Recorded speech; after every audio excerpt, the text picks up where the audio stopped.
itāļiem ir nepareizi gurķi. Kādā Viņiem, ziņā? Mums ir tādas divas atšķirības. Latvieši nemāk kabačus audzēt, pa šitā man droši vien kāds, nezinu, gribēs piekaut pa kabaču nomelnot. Jo te savukārt, Itālijā viņus tos cukīnī, viņus uzaudzē tādas maziņas, lai viņi paliek raukšķīgi. Un latvieši savukārt tos audzē milzīgus. Un itāļi tieši to pašu dara gurķiem kaut kā, ka viņiem nevis tie mazie raukšķīgie tā kā mums, bet viņi garu, tie, kas viņi skaitās, vai turku gurķi, kas ir telefonā ietītie garie veikalā. Es kaut kā nesen ar lielu prieku atklāju, man pie mājas viens tāds arī, Stockmann tipu veikals, viņiem tādu uzkožamie gurķīši, kas ir tie paši garie, bet viņi maziņi.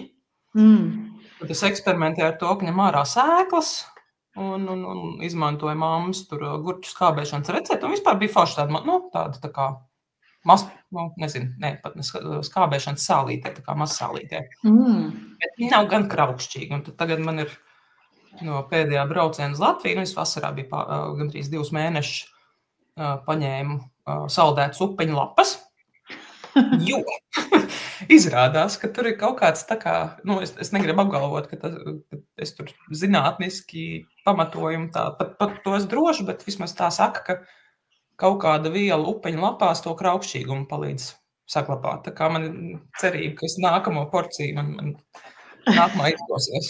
Un diļu kāta arī man ir tā kā. No Latvijas diļu kāta? Jā, no lauku mājas. Bet nevar šīs dabūt Romā? Nē, dilēm vispār bija tā, ka es, man liekas, kaut pirmo pusgadu mēģināju šausmīgi nomedīt diles te. Un arī bija tāds ļoti saspringts darba periods, un es nāku mājās no darba, domāju, kā gribētos arī tos ceptos kartupulīšus biespieniņa dillīti. Un tāds pārgurs veiklā ieeja, paņem kartupeļus, tur kaut kāds mājas sieram līdzīgs biespiens, un kas man izstāsta, ka dilla, jo es vēl itāliski nerunāju tajā brīdī, atnāk mājās, viss satais, uzmet virsū tur to domājamo dillu, beigās izrādās, ka tā dilla ir fenheļa laksti, kas izstāsta ļoti līdzīgi. Nav karšīgi, bet tagad es esmu beidzot atradus, man pie mājas izrādās visu šo laiku bija veikals, kurā tā diezgan regulāri ir. Bet man joprojām kaut kāda kognitīvā disonance, jo es, piemēram, aizbraucu uz Latviju, uz Smilteni, kur, liktos, tur jābūt, nezinu, diļu karaļvalstī. Es aizēju uz vietējo topiņu, bet tur dills ir ražots Itālijā.